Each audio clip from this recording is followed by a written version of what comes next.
Welcome to Syntax Lesson 6. In this lesson, we will discuss word order and the differences between SVO and SOV languages. Word order can be described in terms of subject S, verb V, and object O for most languages. English is an SVO language as shown in the sentence, "The boy ate the apple." This does not mean that no other word orders are possible. It just means that this is the neutral word order, that is, the most natural or most common. Determining the most neutral word order is not an easy task, but one rule of thumb is that it's the word order in the sentence to the answer of the question, "What happened?" Other word orders are possible in English, but they do not represent the norm, or they have different information structure, that is, new information, old information, topic, focus, questions, and the like. For example, in the sentence, "Which book did Mary read?" we see the order OSV. This is because which book is a question phrase and must appear at the front of the clause. In the remaining examples, the word order deviates from the neutral SVO order normally found in English. There are 6 logically possible word orders. The first is SVO, which includes languages such as Russian, Mandarin, and Swahili. Here is a Mandarin example. SVO languages comprise about 42% of the world's languages with known word orders. SOV languages include Turkish, Japanese, and Dakota. Here is a Turkish example.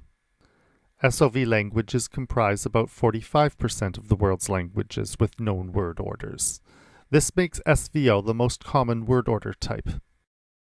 VSO languages include Welsh, Tagalog, and Lushootseed. Here is a Welsh example. VSO languages comprise about 9% of the world's languages. VOS languages include Niuean, Tongan, and Malagasy. Here is an example from Malagasy. VOS languages comprise about 3% of the world's languages. OVS languages include Hixkariana and Peri, as well as the invented language Klingon. OVS languages include about 0.9% of the world's languages. Finally, OSV languages include Aporinya, Khavanti, and Hamamadi. OSV languages comprise about 0.1% of the world's languages. We will look at SVO and SOV languages in more detail here, contrasting English and Korean.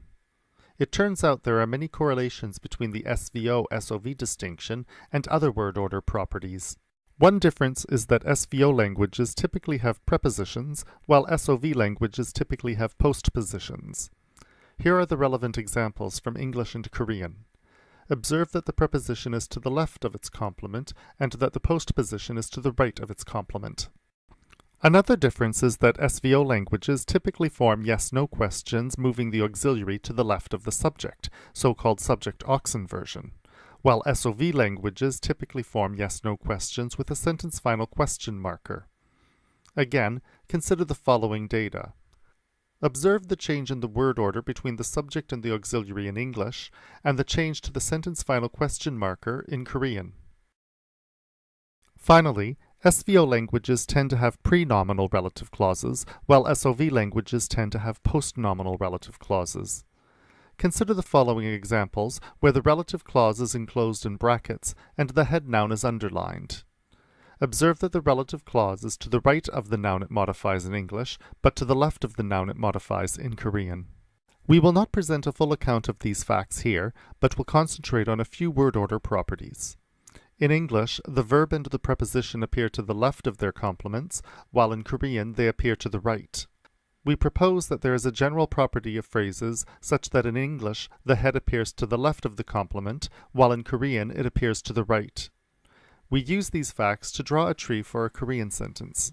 So now let's look at the derivation of an actual Korean sentence, a sentence from an SOV language. So here we have 병인이 포크로 케이크를 먹었다. So of course here is the verb in the final position. So we take a look at this, and the subject is still to the left.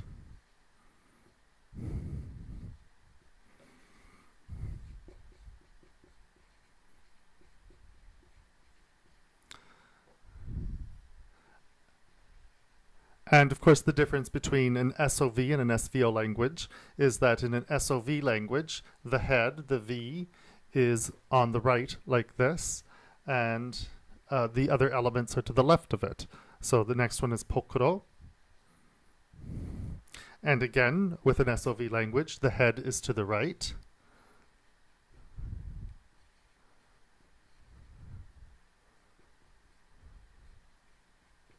Pokuro. Keikuru.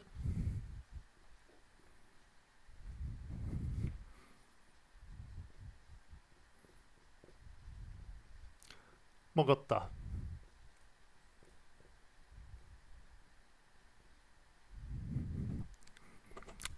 And there's how we derive a sentence for an SOV language.